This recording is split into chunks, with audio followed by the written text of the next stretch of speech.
I should have known better. When an opportunity seems too good to be true, it usually is. But desperation has a way of clouding judgment, and I was desperate. My student loans had dried up. My part-time job barely covered ramen noodles, and the spring semester tuition deadline loomed like an executioner's axe. So when I saw that bulletin board posting, research assistant needed, winter field study, $5,000 for 6 weeks, room and board provided, I tore off the phone number strip before anyone else could grab it. The pay was absurdly generous for unskilled labor. Still, I convinced myself it was legitimate. Perhaps some eccentric professor with grant money to burn. Perhaps my long-awaited stroke of luck. Dr. Matthias Korbin's voice on the phone was thin and reedy, like wind through dead leaves. He explained little about the actual research, just that he needed someone to help monitor equipment and record observations in a remote northern forest location. When I asked about qualifications, he seemed uninterested in my academic background, focusing instead on whether I could handle isolation and follow precise instructions. In hindsight, those questions should have been red flags, but all I saw was the promised $5,000 that would keep me in school. The journey north was brutal. The Greyhound dropped me in a town so small it barely deserved the name. A gas station, a general store with dust-covered inventory, and a diner where the locals fell silent when I entered, their eyes following me with unnerving intensity. The elderly woman who served my coffee leaned in close, her breath smelling of tobacco and mint. "Going up to Korbin's place?" she asked, her roomy eyes studying my face. I nodded, surprised. "You know Dr. Korbin?" Her mouth puckered like she'd tasted something sour. "Been coming up here winters for longer than I can remember. Always with some young helper. Different one each time." She refilled my coffee, though I hadn't asked. "Strange old bird. What's he researching?" I asked. She shrugged bony shoulders beneath her faded uniform. "Says he studies weather patterns. Strange weather we get up here sometimes." She glanced toward the window, where heavy snow was already beginning to fall, though it was only early November. "Listen, boy, there are rules in those woods. Old rules. Follow what the old man tells you, to the letter." Before I could ask what she meant, she shuffled away, leaving me with a chill that had nothing to do with the draft from the door. Dr. Korbin's driver arrived an hour later, a silent, hulking man who loaded my duffel into an ancient Land Rover with chains on the tires. We drove for nearly 3 hours, the paved road giving way to gravel, then to mere tracks in the wilderness. The snow fell heavier, swirling hypnotically in the headlights, and the forest pressed in around us. Ancient pines heavy with snow, their branches scratching against the vehicle like skeletal fingers. By the time we reached the cabin, darkness had fallen completely, and I could barely make out its silhouette. A 2-story structure of dark wood with a sharply pitched roof. Smoke curled from the chimney, the only sign of habitation in this frozen wilderness. The driver deposited my bag on the porch and left without a word, the Land Rover's taillights quickly swallowed by the swirling snow. I stood there, the cold biting through my inadequate coat, suddenly aware of the profound silence. In the city, true silence doesn't exist. Here, it pressed against my eardrums like a physical force, broken only by the soft hiss of falling snow. The door creaked open before I could knock. "You're late." The man who stood there matched his voice on the phone, thin, withered, with eyes so pale blue they seemed colorless in the dim light. Dr. Matthias Korbin, I presumed. His white hair stood out in wild tufts, and his clothes hung loosely on his frame. "Come in before you freeze." The cabin's interior was surprisingly well appointed, a modern kitchen, comfortable furniture, and walls lined with books and strange instruments I didn't recognize. A large stone fireplace dominated one wall, the flames casting dancing shadows across the room. "Put your things upstairs," he said, gesturing toward a narrow staircase. "First door on the right, then come down for dinner. We have much to discuss." My room was small but comfortable. A twin bed with heavy quilts, a wooden desk and chair, a small dresser, and a window that looked out into the darkness of the forest. I quickly unpacked my meager belongings and returned downstairs, where Korbin had laid out a simple meal of stew and bread. "You must be wondering about the nature of our research," he said as we ate, studying me with those unsettling pale eyes. I nodded, trying not to show how ravenous I was as I sopped up stew with crusty bread. The job posting was pretty vague. With good reason. He tapped long fingers against the table, his nails yellowed and thick. "What I'm studying is sensitive, not the sort of thing conventional academia embraces." My heart sank. Great, I'd trapped myself in the wilderness with some fringe pseudoscientist. But $5,000 was $5,000. "I study the phenomena that occur in these woods during the winter months," he continued. "Anomalies, things that defy conventional explanation." "Like what?" I asked, trying to keep skepticism from my voice. He smiled, a thin stretching of lips that didn't reach his eyes. "You'll see soon enough. But first, there are rules you must follow. Your safety, our safety, depends on absolute adherence." The rules were specific and strange. All windows must be shuttered and locked before sunset. No going outside after dark, under any circumstances. If I hear voices calling from the forest, especially if they sound familiar, I must not respond or acknowledge them. All exterior doors must be sealed with lines of salt. No electronics were to be used after 10 p.m. And most peculiarly, if I see lights in the forest at night, I must immediately close my eyes, return to my room, and place a small carved wooden token, which he handed me, beneath my pillow. "These precautions may seem excessive," Korbin said, noting my expression, "but I assure you they are necessary. This region has unique properties during the winter months. The indigenous people avoided it entirely from first snowfall to spring thaw." "What exactly are we studying?" I pressed. Korbin's eyes gleamed in the firelight. "The boundary." "Boundary between what?" "That," he said, rising from the table, "is what we're trying to determine." The first few days passed uneventfully.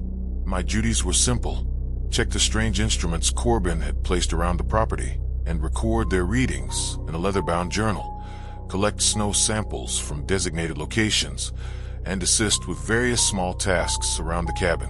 Korbin spent most of his time in a small room off the main living area, door firmly closed, emerging only for meals and to check my recordings. On the fourth night, I heard it for the first time. I was drifting off to sleep, buried under heavy quilts against the pervasive cold, when a soft tapping came at my window.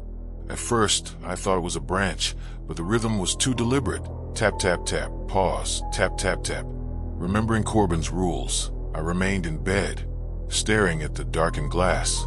The tapping came again, more insistent. Then a voice, soft, muffled by the glass, but unmistakable. "Hey, can you let me in? It's freezing out here." My blood turned to ice. The voice was mine. I squeezed my eyes shut, telling myself it was the wind, my imagination, anything but what it seemed to be. When I finally gathered the courage to look again, I glimpsed something at the window, a pale oval that might have been a face, pressed against the glass. Then it was gone. I didn't sleep that night. In the morning, I checked the snow beneath my window. It was pristine and undisturbed, with no footprints or signs that anything had been there. When I mentioned the incident to Korbin over breakfast, his hand froze halfway to his mouth, a spoonful of oatmeal trembling slightly. "Did you respond?" he asked, his voice tight. "No, I followed the rules." He nodded, relief evident in the loosening of his shoulders. "Good. It's starting earlier this year." "What's starting? What was that thing?" Korbin set down his spoon carefully. The folk who originally lived in these parts had many names for them. Tricksters, skinwalkers, wendigo. Modern science has no classification for them because modern science refuses to acknowledge their existence. He leaned forward. "They're attracted to human consciousness, like moths to flame. And during the winter months, when the boundary thins, they can interact with our world more directly." "You expect me to believe that some supernatural creature was at my window last night?" "I expect you to follow the rules," he said sharply. Belief is irrelevant. Survival is not. That day, Korbin had me reinforce the salt lines at every door and window. He also gave me a small pendant, a piece of dark stone wrapped in copper wire, and instructed me to wear it at all times. It won't stop them, he said, but it might confuse them, make you harder to focus on. I wore the pendant, more to humor the old man than out of any belief in its protective powers. But as the days passed and the phenomena increased, my skepticism began to waver. The voices became a nightly occurrence. Sometimes they mimicked mine, sometimes Korbin's, sometimes people I knew from home. My mother, my roommate, professors. Always calling, pleading to be let in from the cold. I followed Korbin's rules religiously, never responding, never acknowledging. During daylight hours, I caught glimpses of movement at the forest's edge, never clear enough to identify, just suggestions of something tall and thin moving between the trees, leaving no tracks in the snow. The instruments we monitored began showing increasingly erratic readings, temperature fluctuations that should have been impossible, radiation spikes that made no sense. Korbin grew more agitated, spending longer hours in his locked room. Once passing by, I heard him speaking in a language I didn't recognize, guttural and harsh, with rhythms that made my skin crawl. 2 weeks into my stay, during a particularly violent snowstorm, I woke to find Korbin standing at the foot of my bed, his pale eyes wide, a finger pressed to his lips. "It's inside," he whispered. My heart slammed against my ribs. "What? How?" "I don't know. The salt lines are intact. It shouldn't be possible." His voice was barely audible over the howling wind outside. "Stay here.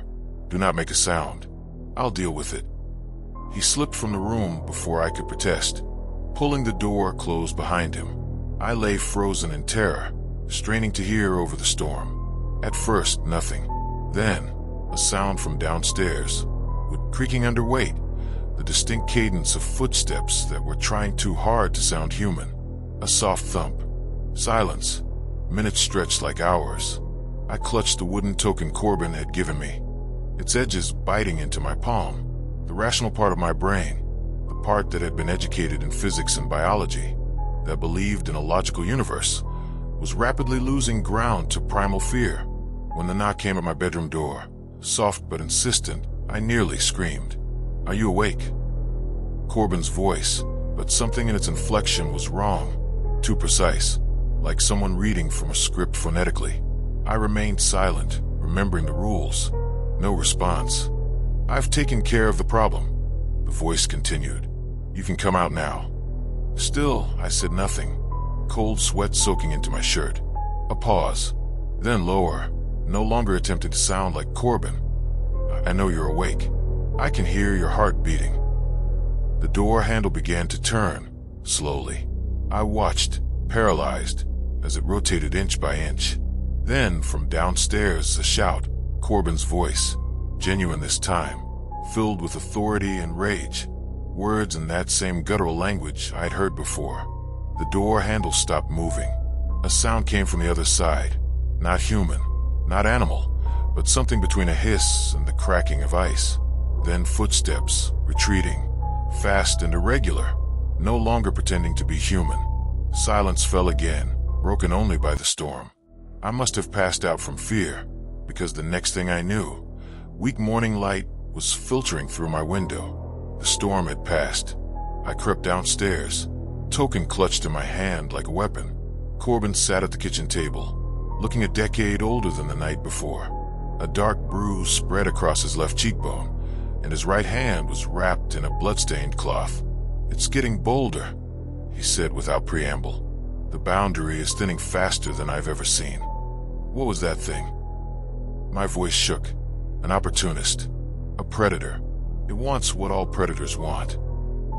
His pale eyes fixed on mine. "To feed." "On what?" "On us. Not our bodies. Those are just vehicles. It feeds on consciousness, awareness, the spark that makes us more than meat." I sank into a chair, legs suddenly weak. "Why here? Why these woods?" Korbin sighed, unwrapping his hand to reveal a deep gash across the palm. "Places like this exist all over the world, where the membrane between realities is thin. The indigenous people knew them, avoided them. Modern humans blunder in, unaware. As he spoke, I noticed something on the floor near the cabin's front door. Scorch marks in the wooden planks, in a perfect circle about 3 feet in diameter. "You're not just studying these things," I said slowly. "You're trying to communicate with them." A thin smile stretched across his face. "Smart boy. Yes, communication is part of it. Understanding what they want, how they think. If thinking is even the right concept." And the people in town, they know about this.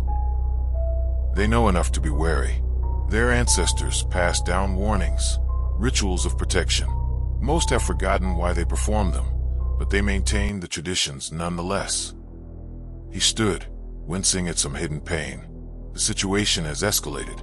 We need to strengthen our defenses. That day, we hung strange charms from every lintel, bundles of herbs and bones and metal scraps that Korbin prepared with meticulous care.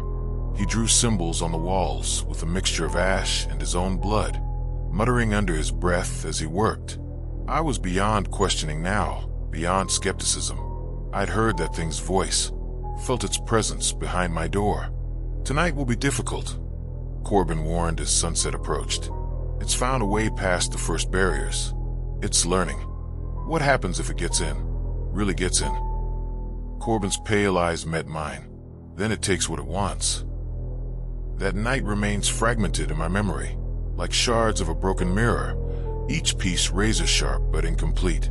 I remember the wind dying completely, the forest falling into an unnatural silence. I remember the temperature inside the cabin dropping until our breath clouded before us, despite the roaring fire. I remember Korbin's instruments going haywire, needles spinning, digital displays flashing impossible readings before going dark. Most clearly, I remember the moment everything changed.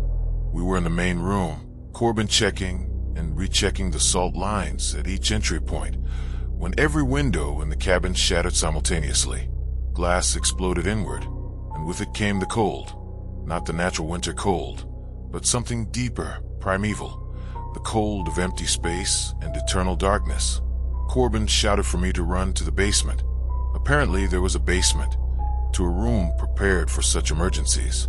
I hesitated, unwilling to leave him. That hesitation nearly cost me everything. It came through the largest window, unfolding into the room like something stepping through from a higher dimension, its form making sense to the eye, but not to the mind. In my terror-struck perception, it seemed both massive and slender, both solid and smoke-like, both singular and multiple. The only clear features were its eyes, milky white, pupilless, and fixed on me with terrible hunger. Korbin shoved me toward a door I hadn't noticed before, concealed in the wooden paneling of the wall. As I stumbled toward it, I heard him begin that guttural chant again, his voice stronger than I'd ever heard it. The thing responded, not in words, but in sounds that seemed to bypass my ears and vibrate directly in my skull, causing blood to trickle from my nose and ears. I fumbled the hidden door open and half fell down a narrow staircase into darkness. Behind me, Korbin's chanting rose to a crescendo, then cut off abruptly with a wet, tearing sound.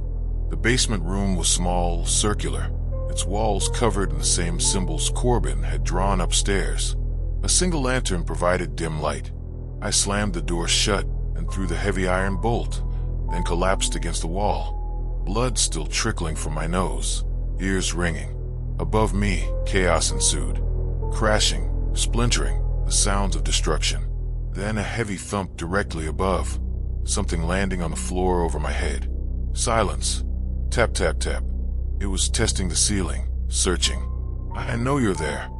My own voice called down, perfectly mimicked, but with all the wrong inflections. "Don't worry about the old man. He won't feel anything anymore." I remained silent, pressing my hands over my mouth. It's interesting down here. So many minds to try on like clothes. The old man had such fascinating memories of you. Such plans. The tapping moved across the ceiling, methodical, searching for weakness. Did he tell you about the others? The assistants before you? Did he tell you what happened to them? A board creaked, with fibers stretching to their limit. Did he tell you why he really brought you here? A crack appeared in the ceiling, a thin line from which dust sifted down. He wasn't protecting you from us. He was preparing you for us. The crack widened. Through it, I glimpsed something writhing, fluid, trying to squeeze through. In desperation, I looked around the small room for anything that might help. In the corner stood a small altar of sorts, a stone slab upon which rested a leather-bound book, similar to the journal I'd been recording measurements in, but much older. I lunged for it as the crack widened further, a pale, elongated limb beginning to push through. The book fell open in my hands to pages covered in handwritten text and diagrams, Korbin's writing, but from years, perhaps decades earlier. My eyes caught fragments as I frantically flipped pages. Subject 12 showed promising receptivity before deterioration set in. Partial integration achieved for 73 minutes before cellular breakdown. Theorized that younger subjects with specific neurological markers might achieve stable communion. With sickening clarity, I understood. Korbin hadn't been protecting me from these entities. He'd been studying them, yes, but more than that, he'd been preparing me as a vessel, a host. The job, the isolation, the pendant, the rules, all designed to attune me to these things, to make me suitable for communion. The ceiling gave way with a terrible crack. I looked up to see that thing pouring through the gap like smoke, solidifying as it descended, its milky eyes fixed on me with terrible purpose. In blind panic, I grabbed a lantern and hurled it at the descending form. The glass shattered, oil spraying across the entity and the wooden ceiling. Flames erupted instantly, catching on the thing's insubstantial form. It made a sound then, a scream that existed in frequencies I felt rather than heard, rattling my bones and threatening to stop my heart. The flames spread rapidly, feeding on the old dry wood of the cabin and whatever impossible substance composed the entity. I don't clearly remember my escape. Fragments remain, crawling through burning debris, the night air shockingly cold after the inferno, stumbling through snow-covered forest with no direction except away. I walked for hours, maybe days. When I finally reached the small town where my journey had begun, I was half dead from exposure and exhaustion. They weren't surprised to see me. Those silent townspeople. The old waitress from the diner took me in, nursed me back to health without asking questions. When I was strong enough to speak, to tell my story, she simply nodded. Korbin finds one every winter, she said, her rheumy eyes sad. Always promising students, always desperate for money. Been happening longer than anyone remembers. The cabin burned, I told her. I saw it consumed. She made a small, dismissive noise. It always burns. It's always rebuilt by next winter. Before I left town, she pressed something into my hand, a small carved wooden token, identical to the one Korbin had given me. Keep it close, she said. They've seen you now. They'll remember you. It's been 3 years since I escaped those northern woods. I finished my degree, found steady work, built what most would call a normal life. But normalcy is an illusion I can't quite maintain, because they found me again, just as the old woman warned. It started with dreams, being back in those woods, snow crunching beneath my feet as I approached the rebuilt cabin. In the dreams, I'm not afraid. I'm returning home. Then came the incidents while awake. Glimpses of pale, milky eyes and reflective surfaces. My voice on recordings saying words I never spoke. The smell of pine and smoke on my clothes, though I've been nowhere near a forest.